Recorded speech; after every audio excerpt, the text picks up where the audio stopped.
So I've been since last night I was playing Infinity Nikki and I started the new season of Love on the Spectrum.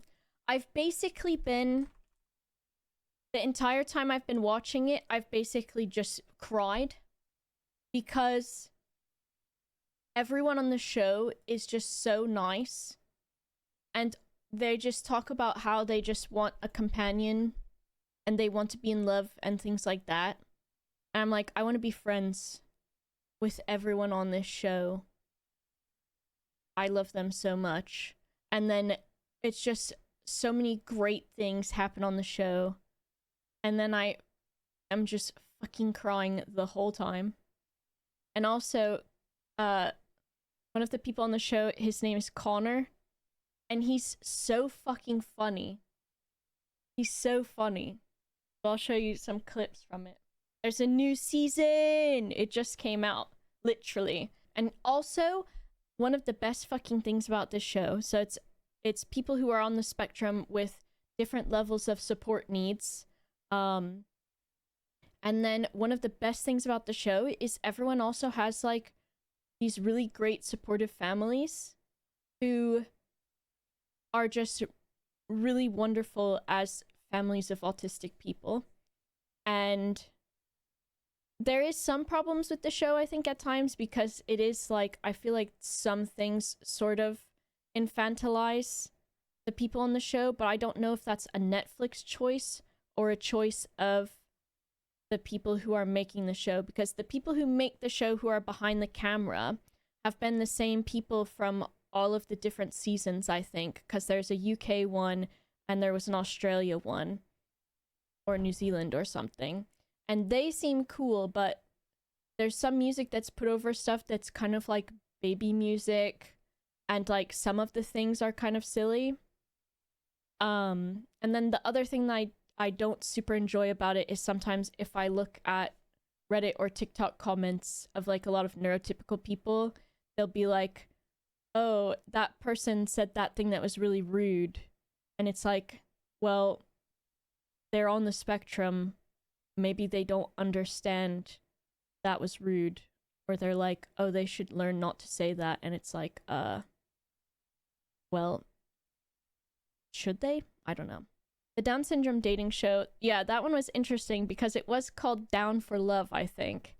And it was good because they didn't shy away from the like topics of like sexual relationships, because of course, whether someone is on the spectrum or has a disability or anything like that, like, as long as someone is able to consent to a relationship, they should still be allowed to choose that, you know? And they should be allowed to, like, ask questions or be educated, and, like, no, people shouldn't be afraid to, like, realize that people with different support needs or people with different disabilities also have sexual like desires, needs, things like that, you know? So I think it's important from the shows for people to sort of get over that. Has it gotten better at autism representations? So they have I think on the US one it's been good. This is the 3rd season of the US one, and now there's quite a few different people with different support needs. And then also there's been some queer relationships on it too, which has been really nice. And so in this new season, there are people with different support needs. And there's a person who is, oh my gosh, her name is Perry, and she really likes trains, and she lives in Boston. And she got diagnosed, I think, when she was like 2 years old or 4 years old or something. And she's just so lovely. And she is like, oh, I've been on dates and I've had boyfriends, but I really want a girlfriend. And so she's going on a date with a girl named Tina, who got diagnosed, I think, in her 20s or something. I know that the train thing is sort of like a, what's it called? Like almost like a stereotype thing. But it's really interesting because on the show, um, there's another girl named Madison who's actually from my hometown, which was really like interesting to see, uh, because she's going on dates to places that I like have drove past probably over 1,000,000 times, which is so strange. And that city is St. Petersburg in Florida. Well, they were like, she's like, oh, we're going on a date at Sunken Gardens. And I was like, I've been on field trips to Sunken Gardens. And then they're like on different beaches. And I'm like, do I know which beach that is? And then they went to the pier in St. Pete, which got like renovated in the last like 5 years or something like that. And so, and I think she's lived there for a decent amount of time, but she's lived in a bunch of different places. But it was really like, I was like, that's so fucking weird. There's no way in hell you've traveled anywhere 1,000,000 times. I don't know, because I lived in the same, up until the time that I moved here, I lived in the same fucking place for over 30 years. So I feel like it is possible. I don't know. I don't know how many 1,000,000 is. I can't extrapolate those sorts of things. Watching Come Dine With Me with my ex once, in the house is around the corner, and then I walked that area a few days later, saw the guy from the episode. Yeah. Trains are great. I don't know. I would love to learn more about this stuff. And I think one thing that really resonated with me was the girl who went on a date with Perry, who's the girl who likes trains and who is open about being autistic. Her name is Tina, and she said that she got diagnosed, I think, when she was 22 or something like that. And she's like, and so for a long time I was masking, and so now I'm trying to learn how to be autistic. And I was like, damn, like, that's, you know, talking about, you know, different ranges of support needs on the television show, like, that's definitely, for me, something that I really identify with, is where I'm like, I feel like I struggle so much with trying to unmask. Hello, Disco. And with her saying that, I was like, yeah, that makes a lot of sense. Because I got my nails done, what, yesterday? The day before? Day before yesterday? And I walked with my nail artist from the shop to Cabot or something, which was like, I think like 10 minutes or something. But like the whole time we're talking, and I'm like, I have no fucking idea how to like have a conversation normally. And by normally, I mean I have no idea how to like not do a conversation in the way that is how I think I'm supposed to do it. And so then if I try to not do it in the way that I feel like I am supposed to do it, I don't fucking know what I'm doing. Which makes like no sense, but I was like having this conversation with my nail artist. And I'm like trying to get better at unmasking, but I don't even think I know what that is. Because I don't know what I actually like or want to talk about, sort of. Because I'm trying to get better at letting myself have special interests and letting myself talk about them. But I'm so used to not doing that because of being told that it's weird or boring. And so if I start to like something too much, I feel like I just stop, which I don't know. Anyways, this is Connor from the show. This is his brother, but the stuff that Connor says is just like so fucking good. And he is really into Game of Thrones and like dragons and stuff, which I haven't seen a clip of it yet, I don't think, but he's talking about blondes because he doesn't date blondes, and they're like oh, but isn't that girl Denise or whatever her name is? And he goes, Daenerys?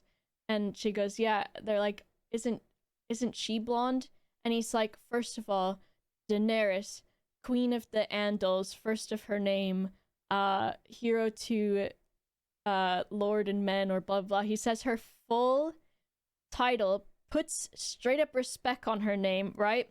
He says her, and they go, yeah. And they go, would you date her? And he goes, it's a 50-50 chance. And that fucking sent me, dude. Because he put all the respect on that name, and he still was like, it's 50-50 if I date Daenerys. And I'm like, pop off. But yeah, so these are some clips. Maybe I was just attracted to him. Or maybe you were just upset about being a single mom. Little boy with curly hair, I can't remember his name. King Ezrin? Oh yeah, I forgot. He becomes king after a while. For a second, I thought I just gave away a major spoiler. No. Edit that out. So fucking funny. Because he's always like breaking the fourth wall. So he's like, bro, so he'll be like, there's that one point, which I think I have it on here, because I'm going through my TikTok likes, and I think he posted it.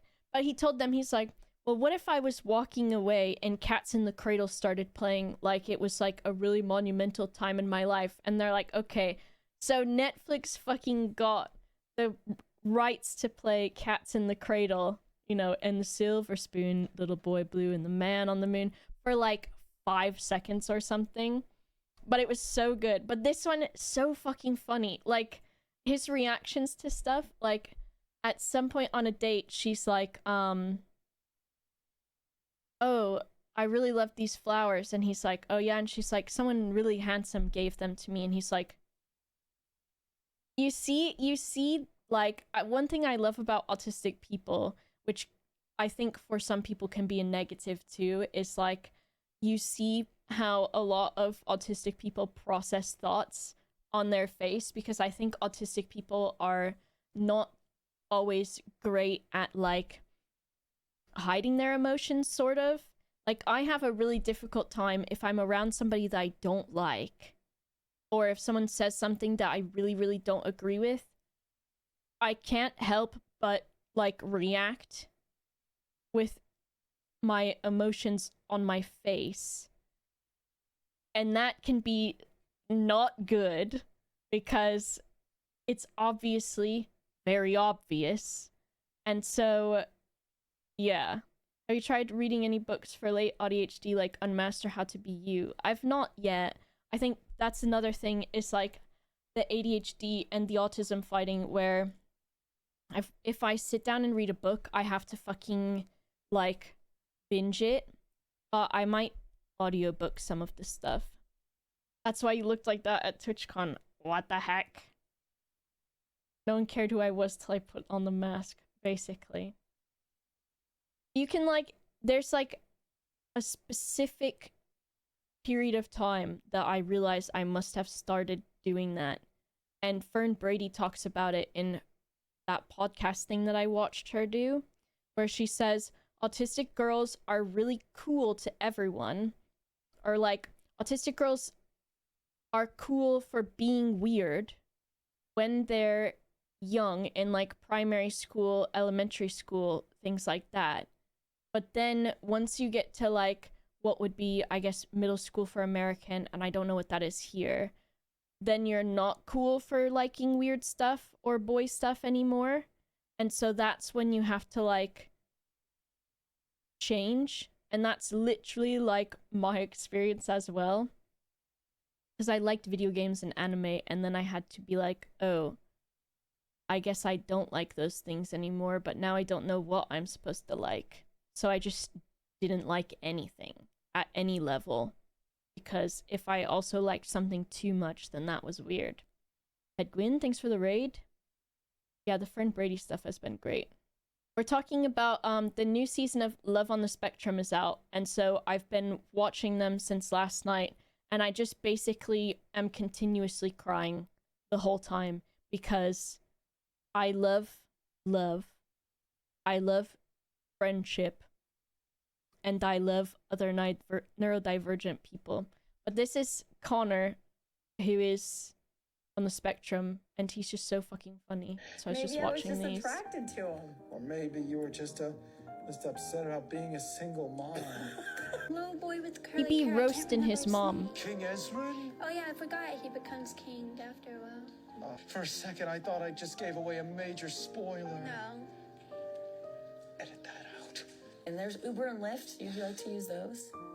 Expensive and unreliable. He's not wrong. My great-grandfather was actually a soldier during D-Day, the most brutal and darkest. The Axis powers were defeated, and everyone... I don't want... No. Oh, there I go. I promised myself I wouldn't talk politics on a date. No politics. I'm gonna have to take her. I'm sorry. She's gonna be mine. Oh, no. I'm afraid I can't allow that.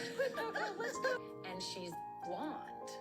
But I didn't think that... He does not date blondes. That's what we were just talking about. He does not like blonde women, I guess. He only likes brunettes. But you can... The fucking face... She's blonde. Literally that, like, eye raise emote. I think there was a comment where it was like... It showed his, like, expression change. On the hair color, I just kind of thought, these are a really nice family. And you didn't think to tell me? I can hear just fine. Okay. Speak. He's actually so angry. Also... Me? So this is his TikTok channel, which is great. Obsessed with you? Yes. I love yes, him. I am. Me? He's so funny. There was that one, and then where was...